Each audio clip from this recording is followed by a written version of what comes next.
we have a lot of people on the show, and that we talk about outdoor stuff, obviously. And when we get into the snapper conversation or offshore fishing, it's one of the first things that comes up is, why is Mississippi so behind when it comes to artificial reefs?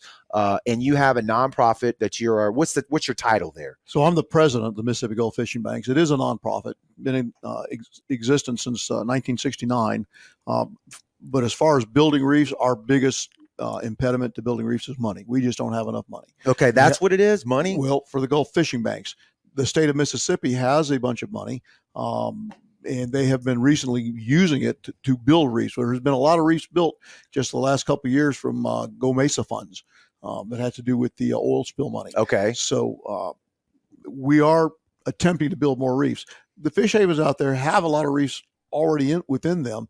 Currently, the DMR is trying to expand the fish havens. They're trying to incorporate some more area to the south and to the west of Fish Haven 13, just south of Pascagoula. Correct. And they are receiving a bunch of pushback, primarily from the Shrimper Alliance. Correct. Did I even start this out correctly, though? Are we behind? Would you say, are we behind, or does people just not realize how many we have? I would say that we're way behind Alabama. Yes, Alabama's killing it. There's a couple things there. Alabama has a huge area that they can build reefs in. And the state of Alabama is dumping tons of money into it. It's a huge economic driver for South Alabama. Orange Beach, the unit of participation of snapper anglers in Alabama far outweighs what we do here in Mississippi. It's unbelievable the amount of people that fish over there. Wow. And because of that, the state recognizes that they need to invest in those anglers. And by doing that, they're building artificial reefs. Yeah. So biggest pushback is always the shrimping lanes. Those have Yes. been there for years and years and years and years. Does Alabama not deal with that, or that's different? So there's a different bottom. When you get east of Mobile Bay, there's a hard sand bottom out there, and it runs all the way around the Big Bend of Florida. It's a hard sand bottom. Correct. Yes. When you get west of Mobile Bay, it's mud, Which is what we have. which is what we have. Hence the name of the show. We have shrimp. Right. Alabama doesn't have shrimp. That's why when you go out here out of Pascagoula and you see shrimp boats, where are they out of? By the Battery. Right. They're all running this way. They're all running this way because this is where the shrimp sand grounds are. Sand brings you the pretty tourist Beaches, water. yes. Just doesn't bring you the shrimp. Exactly. I don't think I really knew that particular part of it. And my experience over in Orange Beach offshore fishing is zero, really. So that's good to hear. And that to me makes me feel good about, our little slice of the pie here in South Mississippi. Again, like I said, the name of the show, Brown Water Banter, but the shrimping boats and going shrimping and having that as a part of our, our economy here on the Gulf Coast, like, I appreciate that. So if that is a barrier that we have to contend with for the reefs, you're saying that's just one part of it, though, right? It's not the only part. And right now it's out for public comment on the Marine Fisheries website.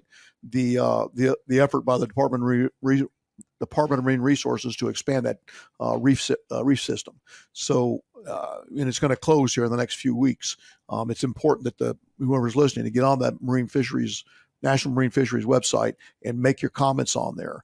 The Shrimping Alliance is pretty strong, but I tell you, when you look at a map of the historical shrimping areas of south of Mississippi, and it runs out 200 miles, the whole map is nothing but black with all the areas that they have historically, traditionally shrimp. Correct. But when you put in those two little minuscule areas that we want to put an artificial reef in, it's like the head of a pencil. Right. That's what we want to take away from them. Right. So I understand that, we have to share the resource out there. We can't just obliterate the shrimping lanes, but there's a whole lot of area out there to shrimp. And that's what I think too. And we're not giving a bad rap to shrimpers, because we love shrimpers. We know that. Sure. Fuel's high, shrimps they don't low, make a lot of money. not making a whole lot of money. Right. But there's got to be some give and take to where we can move together. What's their pushback when you make that comment? I'm assuming, do you have direct conversations with their alliance? The Gulf Fishing Bank doesn't. This is a push by the Marine Department of Marine Resources. They are the ones that are trying to expand. Well, they want to expand the artificial reef zone, right? So they're the ones that will talk to the shrimpers. They're the ones so they're like the middleman, kind of, right? Yeah. Like, y'all don't speak directly to them; they don't speak directly to y'all, which is. So we have already established areas for us to build our reefs in, right? The fish havens. Yes. 1 through 14. Correct. Those are already ours. They've been through all the processes dozens and dozens of years ago. So those are ours. And we can pretty much build what we want in there within reason. We have to get permission from Marine Fisheries and from the Corps of Engineers as to what specifically can go out there. And I tell you right now, since we're on the subject, I've been trying to renew permits down there, and it's been taking forever. Used to be when I'd renew a permit, a 2-paragraph letter, and within 3 or 4 weeks, I had the new permit and I could start building reefs again. This time it was a 5-year process. Good God. We couldn't build reefs for almost 5 years in the snapper areas because they wouldn't give them to us.